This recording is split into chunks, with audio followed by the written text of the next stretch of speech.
অত্যন্ত কষ্ট কৃষিকাজ, বুঝতেই পারছেন। পৃথিবীর প্রথম নবী হযরত আদম আলাইহিস সালাতু ওয়াস সালাম, তিনি একজন কৃষক ছিলেন। মুসলিম শরীফের মধ্যে একটি হাদিসও আছে, মা বাসাল্লাহু নবিয়ান ইল্লা আল গনাম, সমস্ত পয়গম্বররা ছাগল বকরি চড়াইছেন। আল্লাহ তাআলা এমন কোনো পয়গম্বর পাঠাননি যে ছাগল বকরি চড়াননি। সাহাবীদের মধ্যে অনেকে আনসারী সাহাবী ছিলেন, শ্রমিক সাহাবী। কৃষিকাজ এটা সহস্তে উপার্জন, এটা কাসবুল হালালি হাবিবুল্লাহ বলা হয়েছে।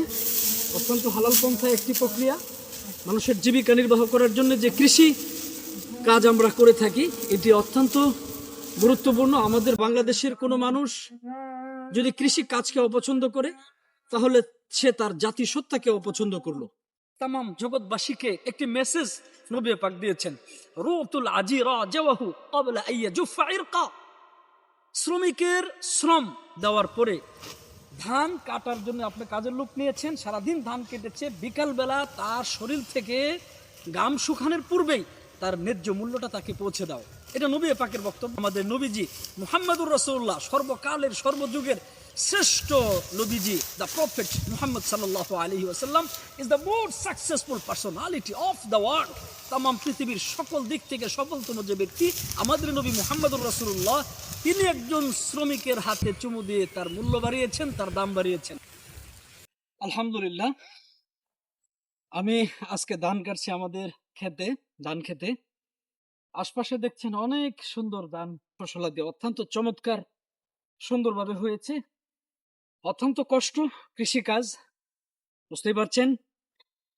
নবী আলাইহিস সালাতু ওয়াস সালাম আমাদের পৃথিবীর প্রথম মানব, পৃথিবীর প্রথম নবী হযরত আদম আলাইহিস সালাতু ওয়াস সালাম, তিনি একজন কৃষক ছিলেন। এই জন্যে আমরা নবীদের উত্তরসূরি।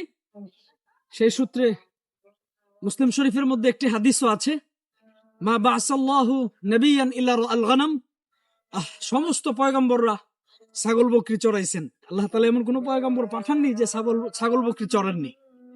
সাহাবীদের মধ্যে অনেকে আনসারী সাহাবী ছিলেন, শ্রমিক সাহাবী।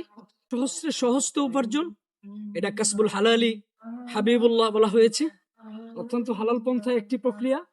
মানুষের জীবিকা নির্বাহ করার জন্য যে কৃষি কাজ আমরা করে থাকি, এটি অত্যন্ত গুরুত্বপূর্ণ। আমাদের বাংলাদেশের রাষ্ট্রীয় সাংবিধানিক ভাবে একটি মর্যাদার আসন রয়েছে। কৃষকদেরকে বলা হচ্ছে জাতির মেরুদণ্ড। অর্থাৎ কৃষক এবং কৃষি উভয়টাই অত্যন্ত গর্বিত। পৃথিবীর কিংবা বাংলাদেশের কোনো মানুষ যদি কৃষি কাজকে অপছন্দ করে, তাহলে সে তার জাতিসত্তাকে অপছন্দ করলো। সুতরাং এই কৃষি কাজ যারা করে, তারা অত্যন্ত পবিত্র, স্বচ্ছ এবং সুন্দর দিলের অধিকারী মানুষ। হালাল পন্থায় তারা কৃষি কাজ করে থাকেন। শুধুমাত্র ধান ক্ষেত নয়, আরো অন্যান্য অনেক প্রজাতির কৃষি আছে। শশা আছে, মরিচ আছে, ভুট্টা আছে, পাট শাক আছে, বিভিন্ন প্রজাতির ঢেঁড়স, বেগুন ইত্যাদি আমরা ফসল এগুলো ফলিয়ে থাকি আলহামদুলিল্লাহ। তো এটা আমাদের জন্য গর্বের। আমরা নিজের হাতে সহস্তে কষ্টার্জিত যে অর্জন, এটা হচ্ছে আজকে আপনারা দেখতে পাচ্ছেন কৃষি। আমাদের নদীতেও, ফুলপুরের রূপসী ইউনিয়নের রূপসী বাজারের পাশে নদীতেও আমাদের অনেকটা জায়গা আছে। সেখানে একটা ক্ষেত থেকে মূলত আমরা 70-80 মণ ধান পেয়ে যাই। কিন্তু এবছর দুঃখের সাথে বলতে হচ্ছে যে আকাশের এবং বৃষ্টির একটি প্রাদুর্ভাবের কারণে বর্ষাকাল নেমে আসে, যার কারণে ধানগুলো তলিয়ে যায়। এরপর আমরা কাঁচা পাকা মিলে 70% তুলে নিয়েছি। তো আমি আজকে আসছি, এটা আমার কাছে অত্যন্ত ভালো লাগছে। আমি গত 2 দিন আগেও ধান কেটেছি, কালকেও কাটবো, তারপরের দিনও ধান কাটা আছে। অনেকটা ক্ষেত্র হয়ে গেছে। এই যে পাশে যে ক্ষেতটা দেখতে পাচ্ছেন, দেখাও, ওই যে সাদা একজনের ধান কাটতেছে, আমাদের ওইটা আমার আব্বাই ক্ষেতটা করেছেন। ধান ওখানে কাটা হচ্ছে।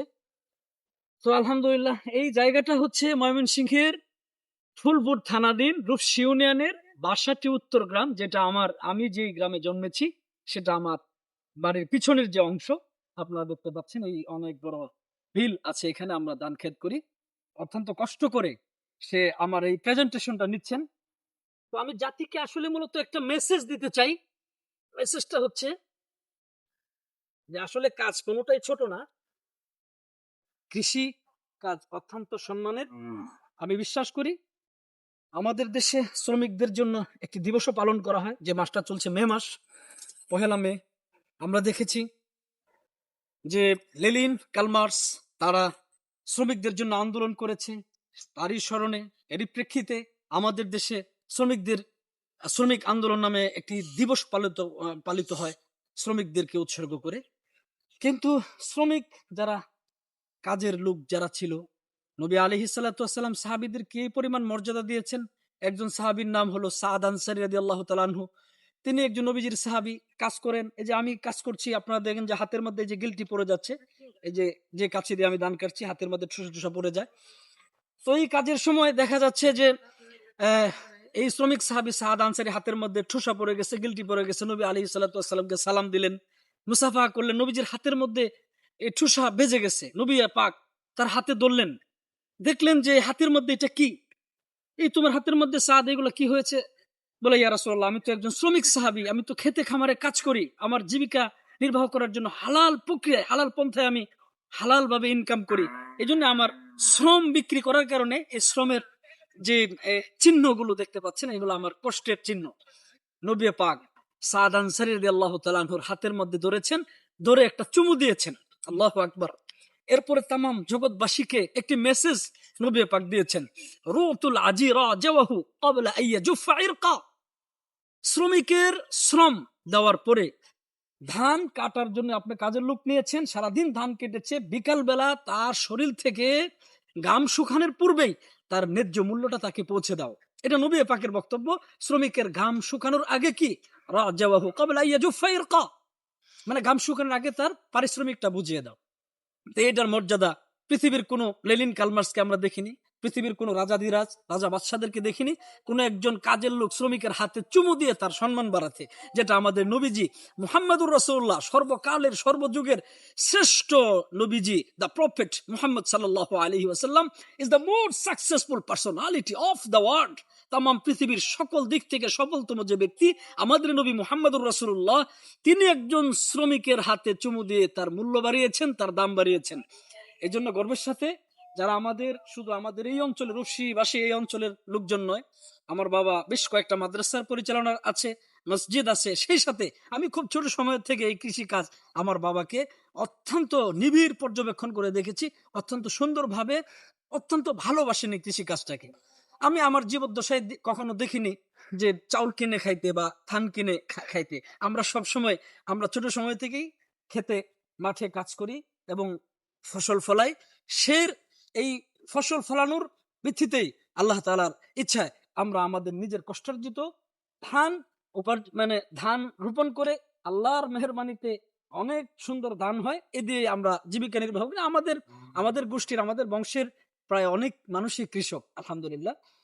পাশাপাশি অনেকের অনেক আছে, কর্মসংস্থান আছে, অনেক বিত্তবান আছে এবং এডুকেটেড পার্সন তো আলহামদুলিল্লাহ অনেকে আছে। এরপরে কৃষির সাথে সম্পৃক্ত থাকে অনেকে। এটা আমি বলার উদ্দেশ্য হলো যে এই কৃষি এটা কোনোভাবেই এটা মানুষকে ইনসাল্ট করার পর্যায়ে নেওয়া যেতে পারে না। এই কাজটাকে কোনোভাবেই এই কৃষি কাজটাকে ছোট করে দেখার কোনো সুযোগ নাই। এটা অত্যন্ত কষ্টার্জিত যে ফসল, শরীরের ঘাম ঝরানো যে ফসল, এর নাম হচ্ছে ধান।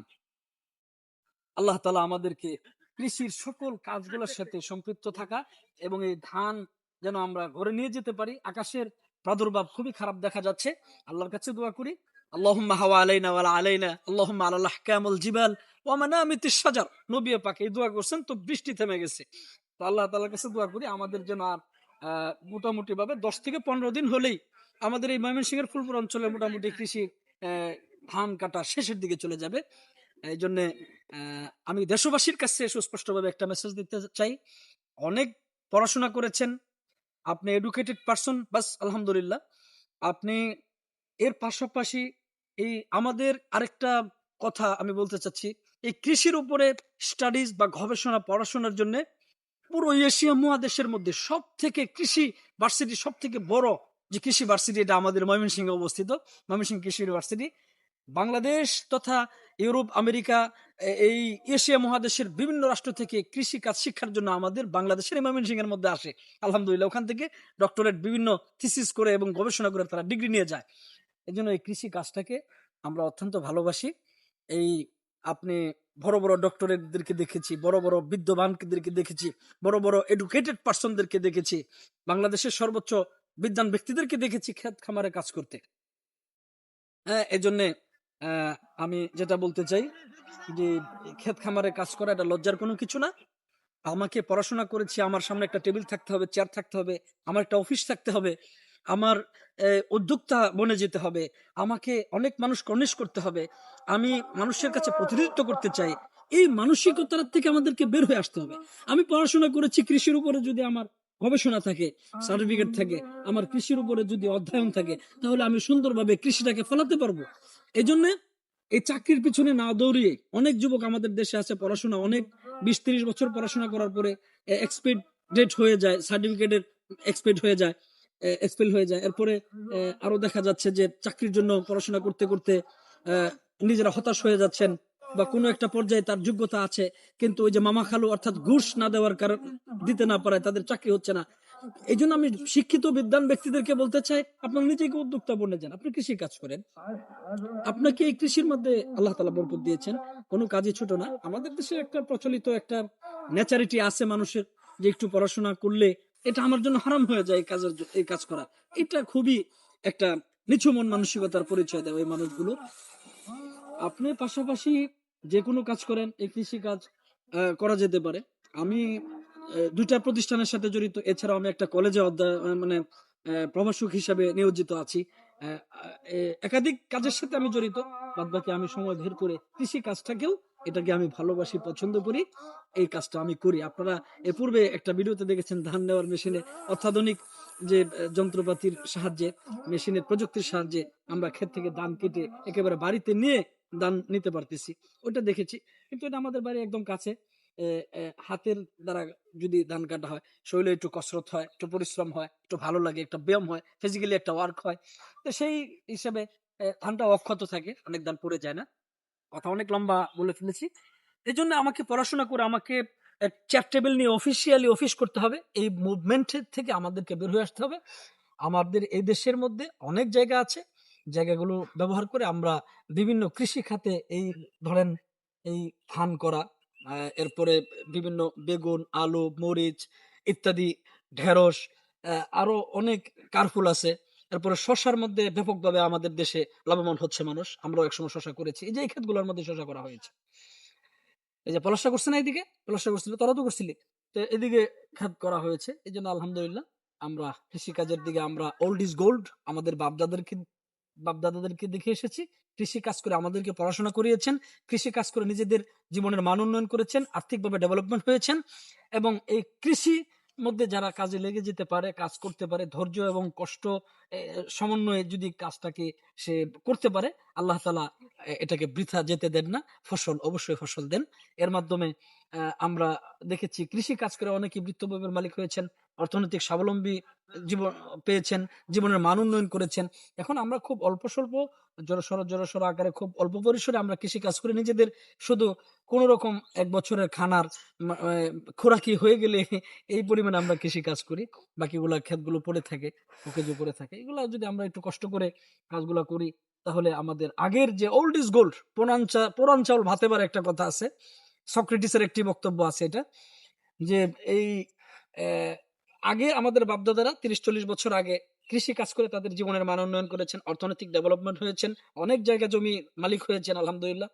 কিন্তু এখন চাকরি বাকরি করে 50-60 হাজার 1 লক্ষ টাকা বেতন পায়, কিন্তু আমার দাদা মোটামুটি 14 একর জায়গা কিনেছেন এই কৃষি কাজ করে। কিন্তু এখন তো আমরা 14 কাঠাও কিনতে পারি না, 14% কিনতে পারি না।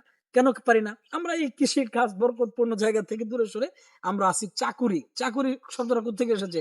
চাকর থেকে। আমরা অন্যের চাকর হয়ে কাজ করতে পছন্দ করি, কিন্তু উদ্যোক্তা আমরা নিজে বনে যাই না। নিজেদের জমি আছে, ফসল ফলান।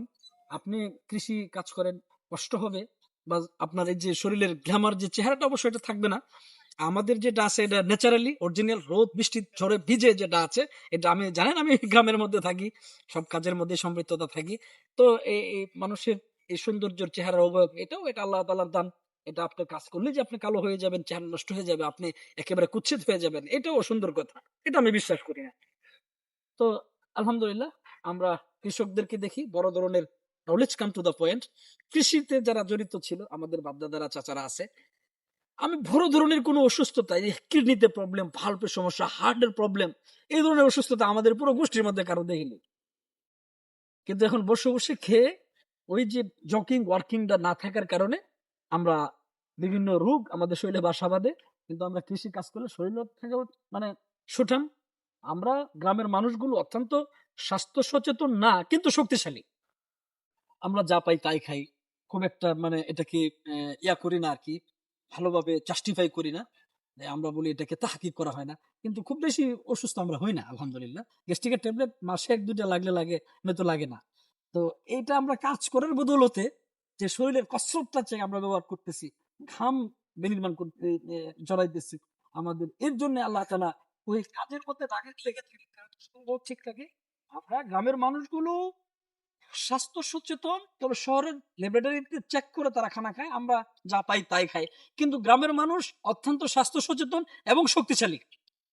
যদিও শরীরের মধ্যে স্বাস্থ্য নাই, দেখবেন একেবারে শরীরের মধ্যে হাড়গোড় আছে, কিন্তু গ্রামের মানুষগুলো অত্যন্ত শক্তিশালী হয় এবং মায়াদারী হয়। গ্রামের মানুষ অত্যন্ত মায়াধারী, আবেগপ্রবণ এবং সহজ সরল। বাটপারি, সিটারি, টাউটগিরি গ্রামের মানুষে এগুলো বুঝে না। এগুলো ওই যে নিজেরা একটা কাজের মধ্যে থাকে, বিভিন্ন কৃষির মধ্যে, বিভিন্ন কাজকর্ম, ব্যবসা আছে, বিভিন্ন পেশার মধ্যে থাকে, সবকিছু মিলে আল্লাহ তাআলা তাকে বরকত দেন। কিন্তু গ্রামের মানুষ টাউট বাটফার নয় বটে, কিন্তু তারা অত্যন্ত দূরদর্শী এবং চতুর চালাক। গ্রামের মানুষকে বোকা বাবার কোনো সুযোগ নাই, কোনো সুযোগ নাই। শহরের একজন মানুষ গ্রামে এসে একজন কাজের লোককে ইনসাল করছে, দেখে নাক ছিটকাচ্ছে, গ্রামের মানুষ এটা খুব সুন্দরভাবে উপলব্ধি করতে পারে, কিন্তু এটা ভাষায় মনের ভাবটা প্রকাশ করে না। হুম। তো গ্রামের মানুষগুলো অত্যন্ত, শহরের মানুষগুলোকে আমি অবজ্ঞা করছি না, প্রত্যেক সেক্টরের লোকের প্রয়োজন আছে, কৃষির একটা প্র্যাকটিস করা যেতেই পারে,